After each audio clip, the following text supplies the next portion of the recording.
steel locks clanged dully behind me, cutting me off from the world of the living. These days, prison guards no longer rattle keys on thick wire rings. Everything is done automatically, the locks controlled from a central console. There was no chance of escape, not even the slim chance that prisoners of the past had. For a moment, I experienced something akin to a claustrophobic attack. Behind me was a tightly locked iron door, and ahead was a windowless corridor with walls painted a pale green oil paint and ceiling lights protected by bars.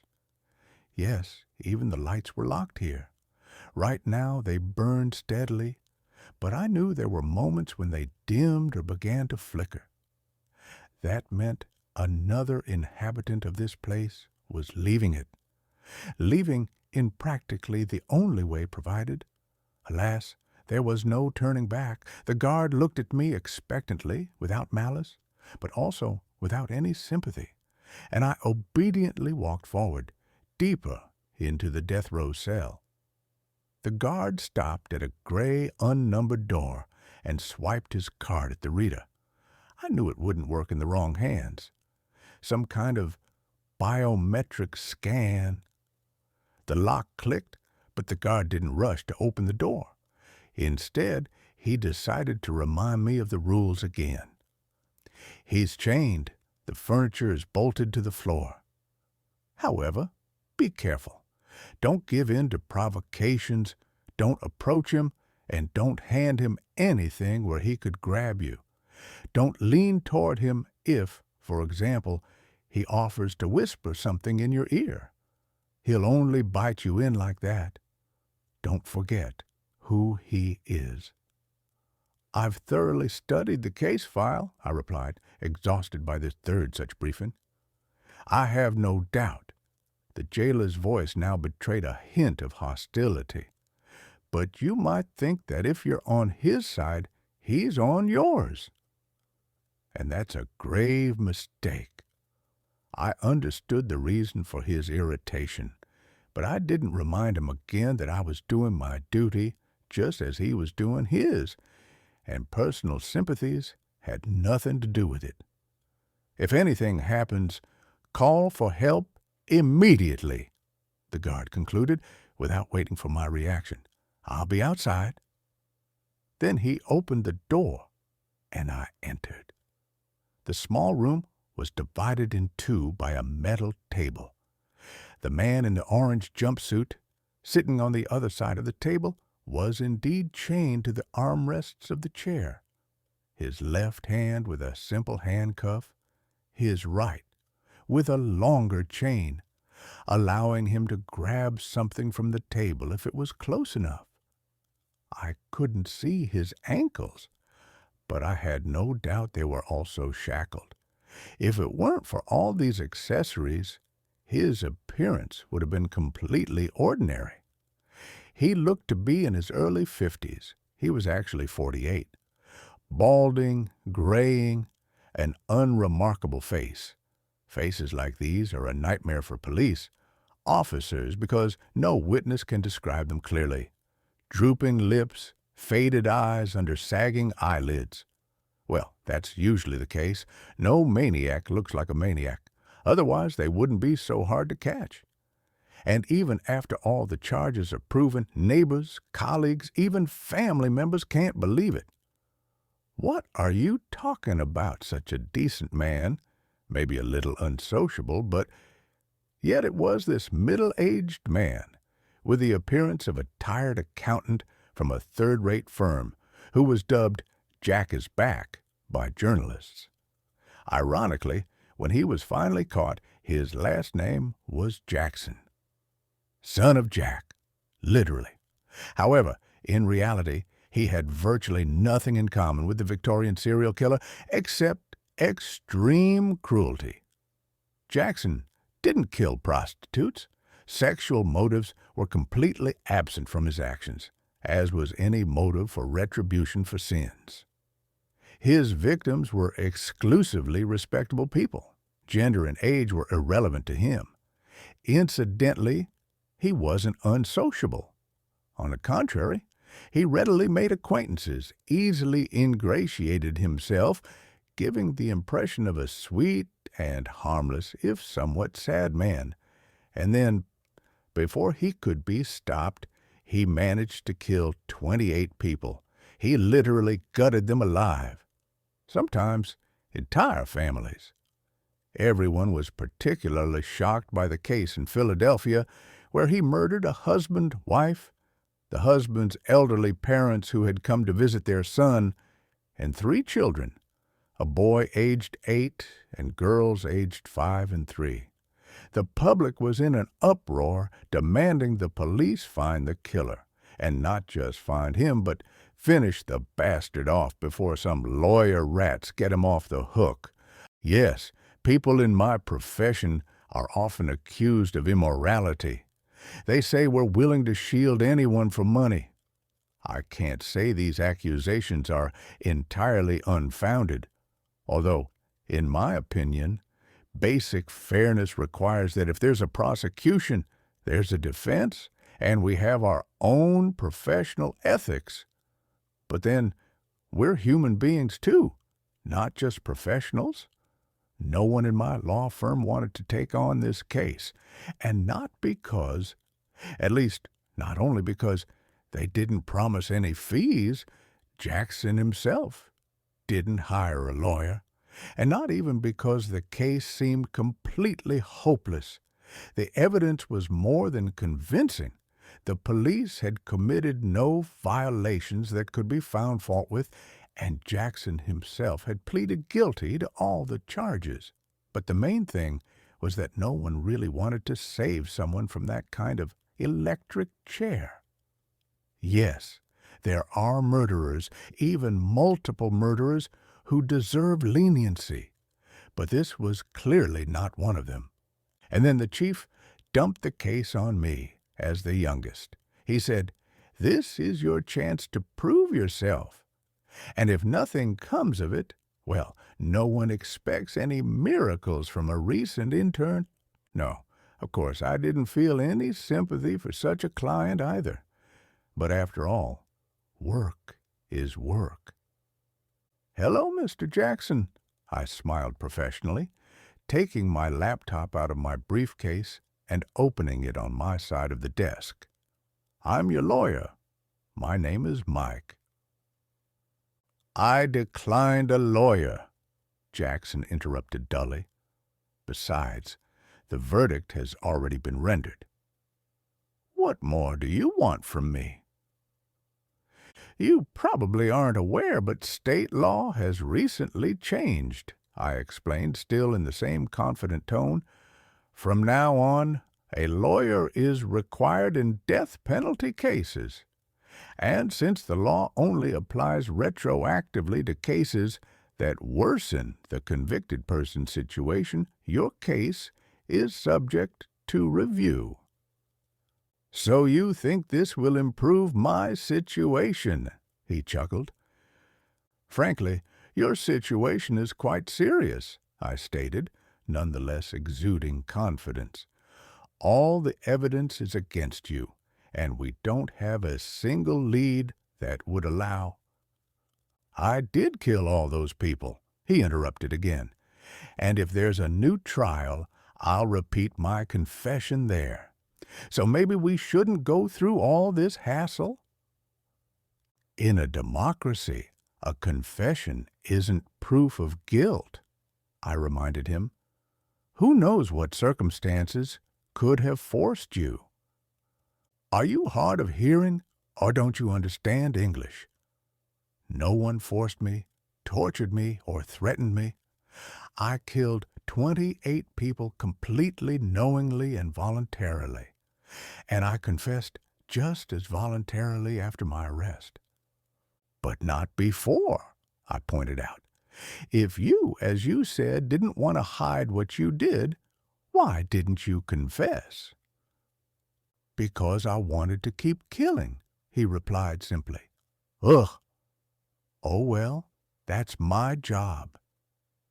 "Can you explain why you did it?" And want to keep doing it, Mr. Jackson? Because I'm a monster who enjoys gutting living people. Naturally, this was said in the same tone of get it and get rid of it. I tried to inject more conviction into my voice and looked him in the eye. But there's a real reason, isn't there? He remained silent, trying to maintain his indifference, but he looked away for a moment.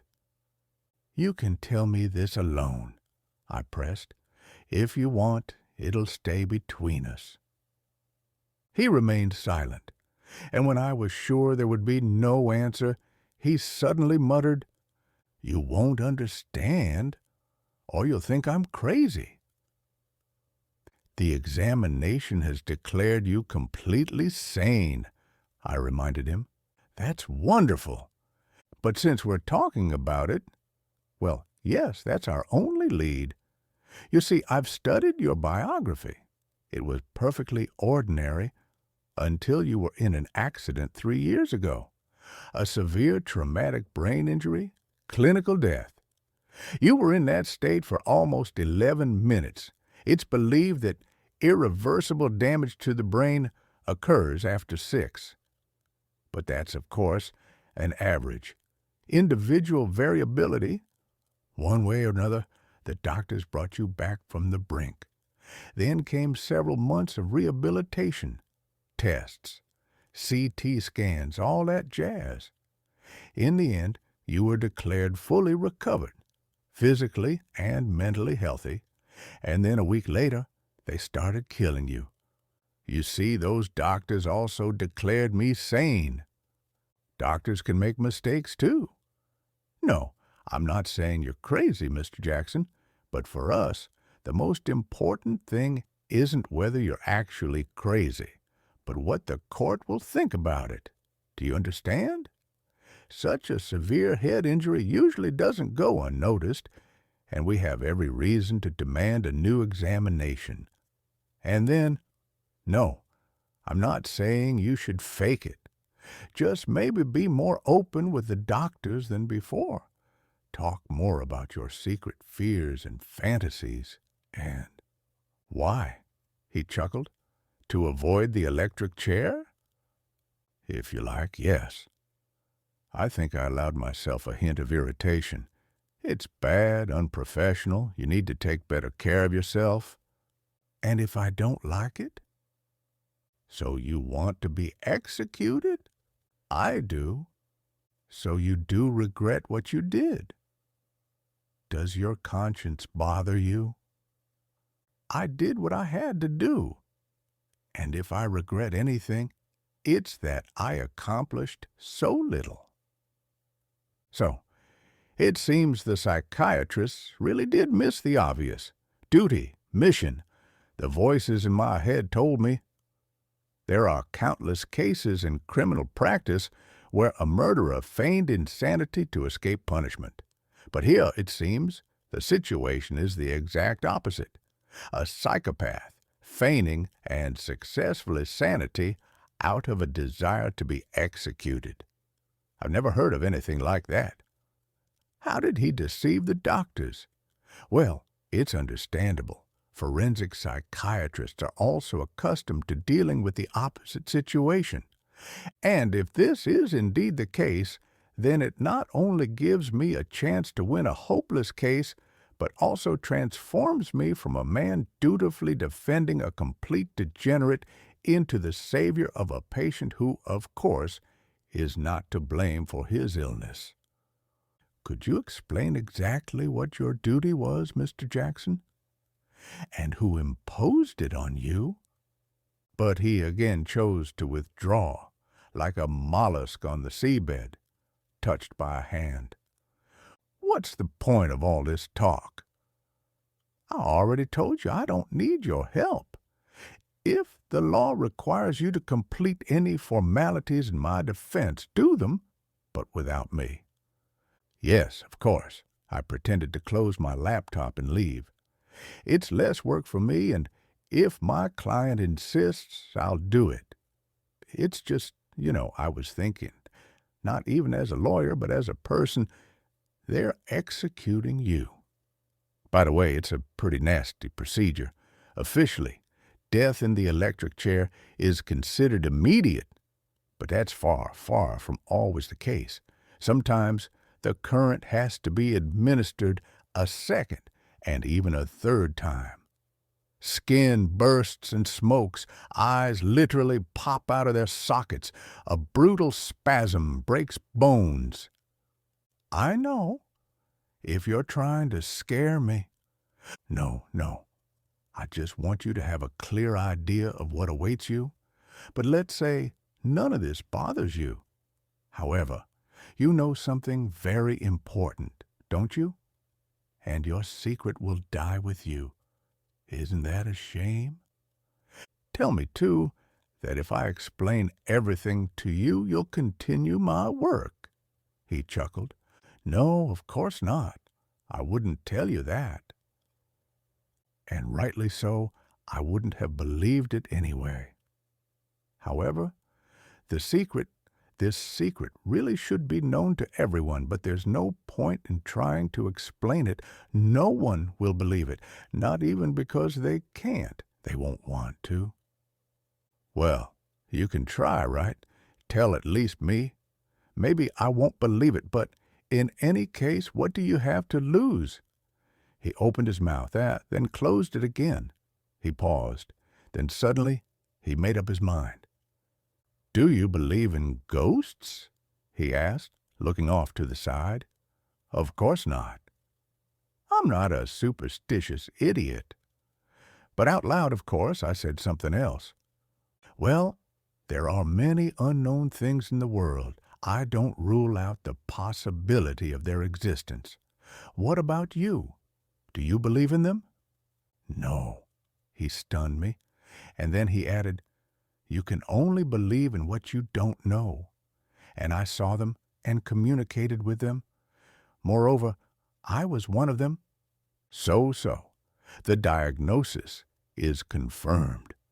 You're basically right, he continued. It all really did start with that accident, and I really was brought back from the dead. Only it wasn't the doctors. Who? Angels? I think I managed to banish any hint of irony from my tone. Or maybe demons? No, why not? People. Dead people. Zombies, perhaps. He looked at me as if I were stupid, then sighed and asked, What do you know about ghosts? Well, it's believed that ghosts are the souls of people who died a nasty death. And as a result, they're stuck between worlds, ours and the other world. They can be kept here by a thirst for revenge, the realization of an unfulfilled duty, and all that. So, do you think ghosts are unhappy? I think so. They're burdened by the knowledge of this very unfinished business. That's why they wander and moan at night. I couldn't resist uttering the last sentence with a theatrical whine. Jackson winced in annoyance and asked the next question. And what is supposedly the greatest dream of any ghost? To find peace, I answered without hesitation. Exactly. I've heard that since childhood, he nodded. Have you ever wondered why? Why what? Why would ghosts so strive for that very peace? What's wrong with leading a fulfilling life after death? Why are people so convinced that ghosts want to exchange it for what? For final death, oblivion, which these same people so fear in life? Probably not, I suggested. It never occurred to me to think about such things before. As I understand it, peace is a transition to a better world. Who told you it's better? Well, I shrugged, it's just an expression. Where did it come from? Have you ever thought about it? Probably from people's hopes for a better life, at least after death. Although, from a Christian perspective, and not only a Christian one, either heaven or hell, can await after the grave. But apparently, existence as a ghost is a kind of purgatory. That is, when a trapped soul is given the opportunity to move on, it means its sins are forgiven and heaven awaits. Yeah, heaven. Eternal bliss, right? Well, in a sense, that's what it is. But it depends on who it's for. What do you think a soul does in heaven? Well, I don't know, I shrugged. All those descriptions from the Middle Ages, like strolling through gardens and playing harps, always seemed too naive and primitive to me. I think such bliss would bore you to death within a week, let alone eternity. Modern theologians, as far as I know, are more vague. Like heaven is a place where the soul is reunited with its creator. Anyway, I'm no expert on the subject. I'm actually an agnostic myself. Agnostic? Jackson nodded. That's a very good word. It means someone who doesn't know. And those you call experts should be called exactly the same. Although they imagine they know something, the naive idiots. And you? I asked bluntly. Do you know? I know. I've been there. In heaven? Ah, right. Clinical death. Well, you're not the only one, actually. Yes, of course. There are even books written about it, flying through a tunnel and all that. But I was there for 11 minutes, don't forget. I went further than the others. Those who made it back, of course. And I saw what was there. And what happened? I asked, curious.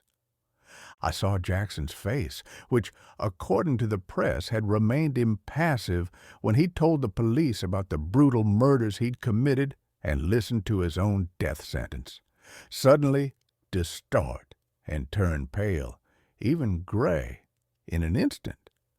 I'd read about things like that in books, and I'd always considered it a literary cliché, but now I saw it happen in real life.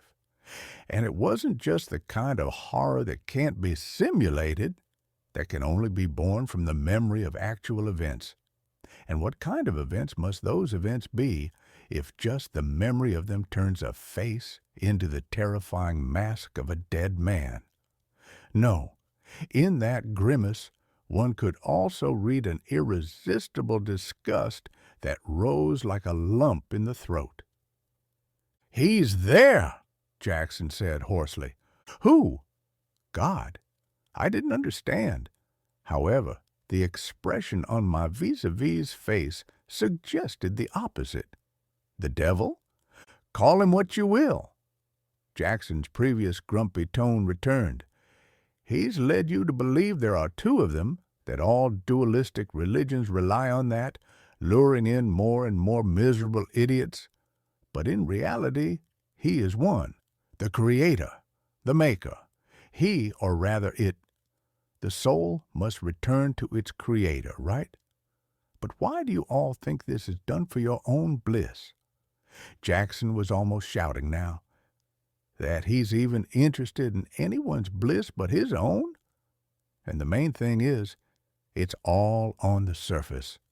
Sometimes his servants blurt it out, though even they are blind and don't understand what they serve. They don't understand that there will be no reward or exception for them. The flock, indeed. A beloved Christian image, it couldn't be clearer. And has anyone ever stopped to think, what are the sheep for the shepherd, or rather, the owner of the flock? What role does he have for them? So, you mean to say, we are his food. This is why he created us, and that is the only meaning of our existence.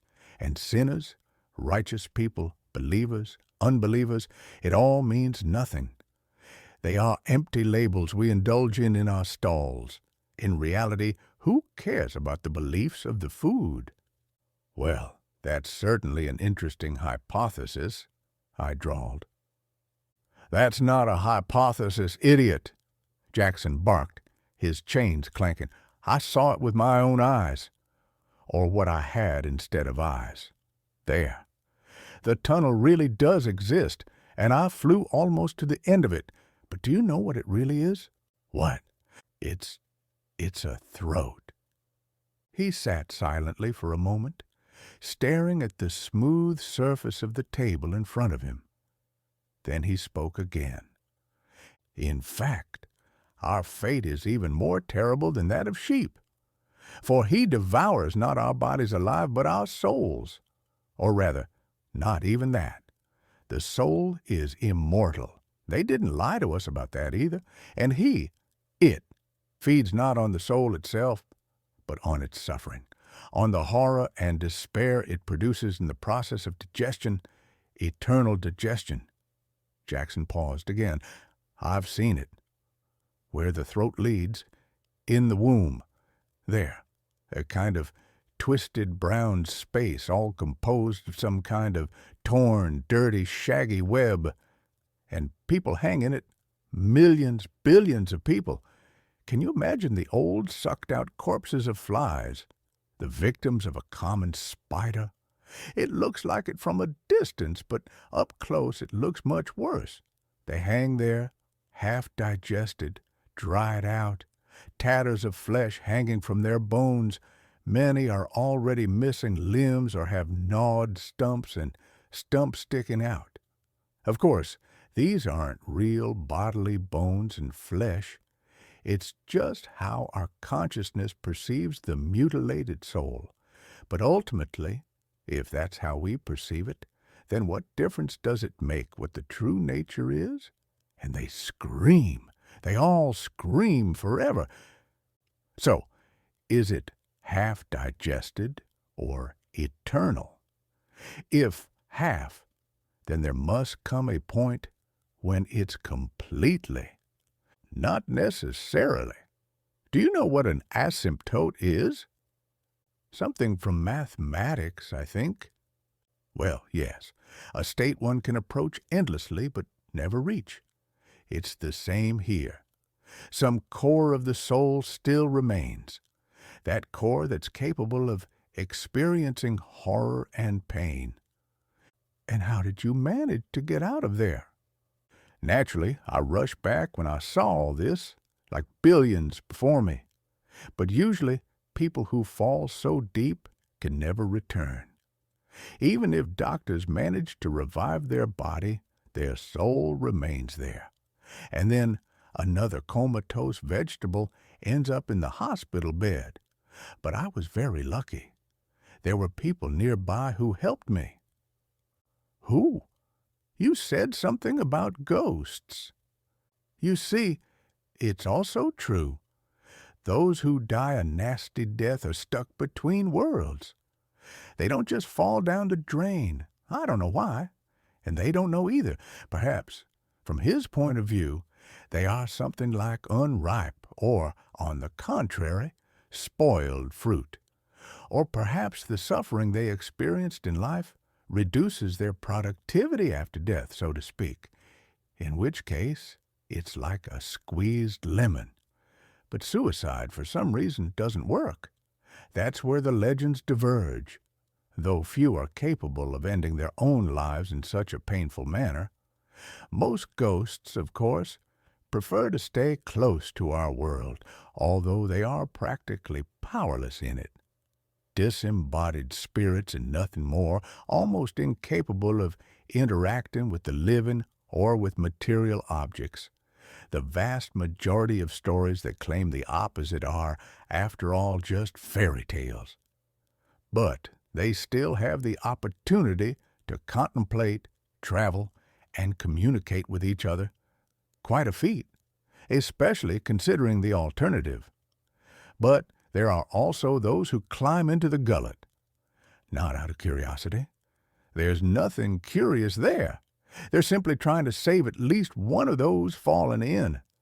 Most often their loved ones, but sometimes random people. Pushing them back into the world of the living is, of course, only possible when the body can still be brought back to life or turned into a ghost. This is even rarer if death was ordinary. Besides, it's dangerous. If a ghost gets too deep, it will be sucked into the womb, like the other souls. It can't spit or vomit. Then why don't those who return after clinical death tell the same story as you? I already told you. They return halfway, having seen nothing. Most thanks solely to the efforts of the doctors. But even those who are pushed out, there's no time for explanations. If you tell someone being sucked into a whirlpool what awaits them at the bottom, they'll both be sucked in. My case is special. I was pulled from a place no one else can be pulled from. On the one hand, I was stronger than the others. Strength of spirit, yes, literally, not that I have any particularly strong will or anything like that, but just like, some people are resistant to poisons or radiation. 1 in a billion. It's not a personal achievement, it's just how it turned out. On the other hand, those who pulled me took a terrible risk, making me promise that if I returned to the living, I would carry out their orders. It lasted longer, and there was time for conversation. He suddenly, literally shot me a glance. I know what you're thinking, that all this is just hallucinations caused by a lack of oxygen in a dying brain. That's how scientists explain all the stories of clinical death survivors, right? So there you have it. Do you know who Daniel Dorn is? I know who Diana Dorn is, I said, trying to remember who was in front of me. Your first victim, but there's no Daniel in the case file. Because he died 5 years before, Jackson interrupted. That's her father. He was one of the people who pushed me, and he himself didn't get out. It's like in physics. The force of action equals the force of reaction. Pushing someone upward, you fall even deeper. Well, in principle, you could have found out the name without any... Yes, of course, Jackson grinned. The name, the address, the layout of the rooms, and especially the security system deactivation code. In a city I'd never been to before, had no acquaintances, and to which I had to travel halfway across the country. Couldn't a deranged, bloodthirsty maniac have found a victim closer? And do the names Kraut and Poplasky ring a bell? The police never managed to answer the question of how I got into their homes so easily, did they? So, you're saying you killed at the request of the victims' families and friends? Not all of them. Only the first 3 cases, yes, I was repaying the debt. And then I realized I had to continue. I knew there was no point in telling and explaining anything. I'd end up in a mental hospital. And also, I wondered how all the churches would react to my revelations. Idiots who think they can reason with him. There's no one to reason with there, and not at all because he's infinitely smarter than us. Quite the contrary, I doubt it has any intelligence at all. Maybe it did once, when it created the world, and even then I doubt it. And now it's just an insatiable maw. He paused again. So I realized I couldn't save everyone, or most of them. But I tried to save at least some of the good people I encountered along the way, and the only salvation from the fate prepared for us all, a painful death. Yes, well, or a shameful one, that works too. But I couldn't give them that. It would require the hatred and contempt of a large number of people. Yeah, like, for example, executing a bloodthirsty maniac. Have you considered mass terrorist attacks? I asked out loud. Of course I have, he nodded. But with powerful explosions, most people die instantly. That wouldn't work. True, death from poisoning by certain gases can be quite painful, but I can't obtain or manufacture them. I'm not a chemist. I see, was all I could say. You still don't believe me, he sighed. In any case, what you've told me seems quite... There's no need to mince words to be politically correct. Let's rely on basic logic. If my story isn't true, then I deserve to be executed as a brutal serial killer. And if it is true, you understand. So just don't interfere, okay? Obey the legal formalities, but nothing more. After all, it's easier for you in every way, right? Yes. So, we have a deal? He looked me in the eye, hopefully. Don't worry, Mr. Jackson. Asterisk, asterisk, asterisk. When the new Ripper was first tried, the courtroom was packed, and a sizable crowd milled outside the courthouse, waving banners like "Roast the Bastard" over their heads. The retrial generated far less interest. Few doubted it was a mere formality, and with such an undeniable conviction, the verdict would be upheld.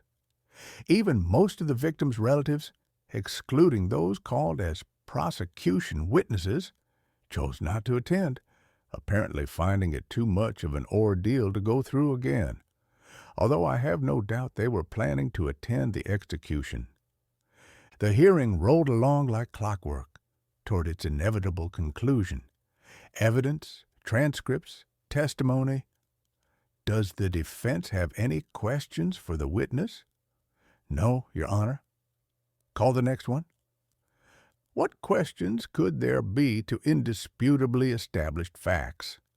The artist casually scribbled on the paper, sketching portraits of the trial participants. Once I caught his mockingly sympathetic glance, as if to say, "You're unlucky, boy. Even though the case is high profile, you certainly won't make a name for yourself in it." And finally, my turn came. I stood up, winked at the artist, and leisurely unfolded my papers. An independent psychiatric examination conducted after reviewing the audio and video recording of the conversation. Yes, I made the video too. A tiny focused lens in the top button, in the best traditions of spy movies. Using analytical techniques based on a complex case of dissimulation, the conclusion, paranoid psychosis of traumatic origin. Therefore, to the question of whether the subject was sane at the time of the commission of the acts with which he is accused and whether he can bear responsibility for them, the answer is negative.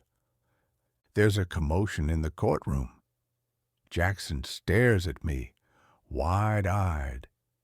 Then he jerks from his seat, but the guards hold him back. "Bastard! You promised me." With a defendant previously known for his composure, incidentally, one of the signs of dissimulation is complete hysteria.